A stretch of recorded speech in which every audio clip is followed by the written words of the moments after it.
Sa atong unang pagbasa, gihisgutan dinhi ang nakita na sulat didto sa langit.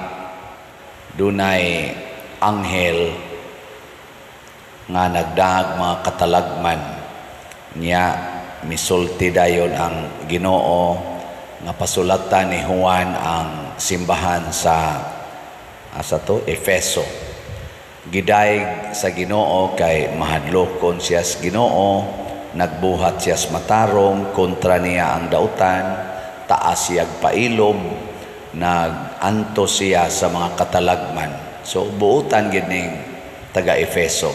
Pero gibutang ag sumpay, apan ang ikasaway ko kanimo mao nga wala ka na mahigugma kanako sama kaniadto. Gusto des Ginoo mga igsoon kana di ay gitawag og makanunayon nga paghigugma nato niya. Bisan pag unsa ta ka kaning kugihan, unsa ta ka mapailubon, unsa ta ka mainantuson, basta dili na gani bunga sa atong paghigugmas Ginoo, mangigi na ang Ginoo ana. Sige, lingi ako no na imong tupad. Ing na permanente kang nahigugmas Ginoo. Permanente. Daghan man kay karon nga mapailobon kaayo tungod sa ilang negosyo. Pailob aron gyud maka-income. Nasa na nag-antos aron lang gyud makakwarta. Antos gyud kay para gid nis kwarta. Pero dili na pailob, dili na antos tungod ug alang sa paghigugmas Ginoo. Muna di ay gibutang sa atong salmo nga atong tubag niingon, sila nga nakadaog pakanon sa kahoy sa kinabuhi. Say pasabot ani, kinsa may nakadaog, kinsa may gi-considers Ginoong nakadaog,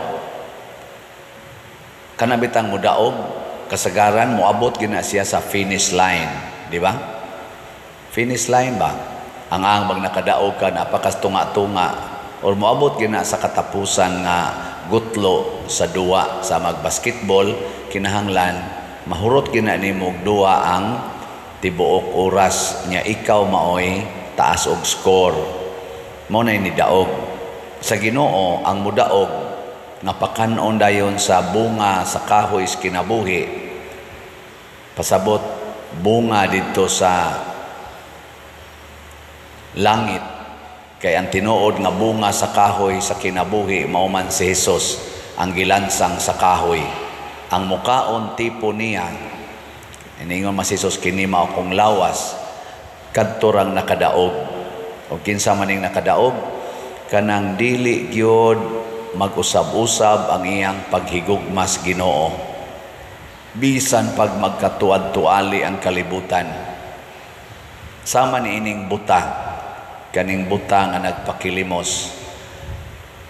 Niingon siya, gusto ko makakita pag-usab. Sa ato pa, makakita ni siya sa una. Nituo sa ni siya sa Ginoo. Tingali, tungod sa sakit, naigo siya sa sakit, o nabuta siya. Pero naa ang iyang gugmas Ginoo, naa ang iyang paglaom sa Ginoo. Mao tong pag-agi gyud ni Hesus, pag-ingon niya unsa man ni nganong mura magdaghang tao. Ingon niya si Hesus ning agi, singgit dayon siya. Hesus, anak ni David, or sa to? Kaliwat ni David, kaluy ako. Gibadlong siya, gikasab-an siya, wa gyud siya naminaw kay nakasintro gyud siya sa Ginoo. Dili ba makuan ba, dili ba mailad-ilad sa mga babag aning kalibutana. Sige ra gyud sa ingon, kaluy in taon ako, hangtod na nakabati gyud niabot ang iyang tingog ngadto ni Hesus. Og niingon si Hesus, paariya siya dire. Nya niingon si Hesus, unsa may imong gusto nga akong buhaton nimo? Gusto ko, Lord, nga makakita pag-usab. Ang Ginoo, ang imong pagtuo mo'y nakaayo nimo. Pasabot, bisan pagbuta na siya physically, ang iyang gugmas Ginoo wa mausab. bisag gikasab-an siya sa mga tao, wa pa siguro gani gihulga to sa mga tao, ang iyang gugmas Ginoo wa gyud mausab. Sige, lingiya imong tupad. Ingna ikaw kunoy mabuta, mahigugma pa kas Ginoo. Ingna, okay ra nimo mabuta ka. Di mausab imong paghigugmas Ginoo og mabuta ka. Oy, dali kitang mausab mo imong Ginoo nganong ako may imong gitagaan aning sa kita. Nganong wa man nimong gihatag atong mga adik, katong mga sugarol, katong way simba-simba, nganong ni amanin ako nga nagbinuutan man unta ko unsa may akong saa nimo. Mingon ng Ginoo, nausab na ka.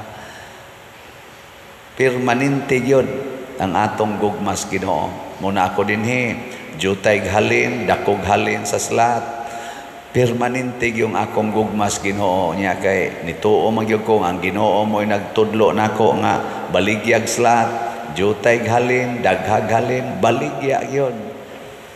Niya matud pas Ginoo nako, gamita ang imong birthday karon na ra ba ng Domingo moabot. Ingna sila nga bulahan ang mopalit og usa ka slat kutob karong Domingo. Pasabot 600 pesos. Usa ka slat sa SBF Dag 500, nya usa sad ka slat sa CTUMM 100, 600 tanan. Gilinga imong tupad. Ingna mamalit ha. Mo na inyong birthday gift sa bagagnaw nga pari. Kani bang pari nga nagsigig paligyag slat ba niya og nalipay mo ani ala palit mo usa ka slat karong Domingo kutob. Nindota ka na no hurot siguro ni ato mga slats.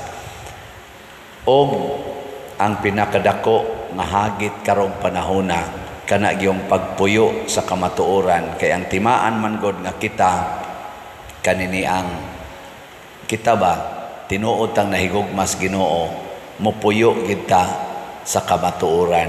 Ang buta ni puyo siya sa kamatuoran, nagpakatinuod gid siya nga siya buta, nga siya nagpakilimos nangayo, wa siya magpakaaron ingnon nga mura siya naa bisag wa. Ang atong mga kaigsuonan karon daghan kaayo ang mahadlok mahibaw-an ang iyang tinuod nga kamatuoran na magani uban mahadlok mahibaw-an iyang edad. Father, birthday baya nako karon, pila na edad? Secret lang Father. Blessingi lang ko nako di ka blessingan basta di ka mutug-as imong edad. Nga mahadlok makamutug-an sa imong edad. Ako karong Domingo, November 24 o makaabot pa 61 ako. Mo nang maghimo sa tag mga balay 61 kabalay ang atong target nga himuon. Nanataroy gisugdan mga 3 kuno na kabalay rong gitrabaho sa atong mga carpenters. Tanaw na itong makahubad bata kutob karong birthday nako. So, way uwaway. Nayuban mahadlok tawgon og bana. Magpakaulitaw dayon. Nasa uban hadlok sag tawgog asawa. Pasiksi-siksisan. Aron mura sag dalaga. Na lang. Anang kuan yun. Dawatang kamatuoran. Nayuban hadlok tawgog tiguang kay giuban na kuluran dayong buhok. Ayaw, dawatang kamatuoran. Hadlok nganlan og tiguang na kay nangatagak ng kilay, kiskison dayon unya tatuan na lang sad. Ayaw, dawatang na nangahurot na imong kilay. Di ba? Kanindot ana kamatuoran. Og mauna ang gugma natos Ginoo, ang gugmas kamatuoran. Mabita na si Kristo ningon siya, ako mao ang dalan ang kamatuoran. So inaot unta kitang tanan dili ta masawayan sa Ginoo nga ang ato untang gugmas Ginoo karon di mausab bisan pag mag-usab-usab ang atong sitwasyon.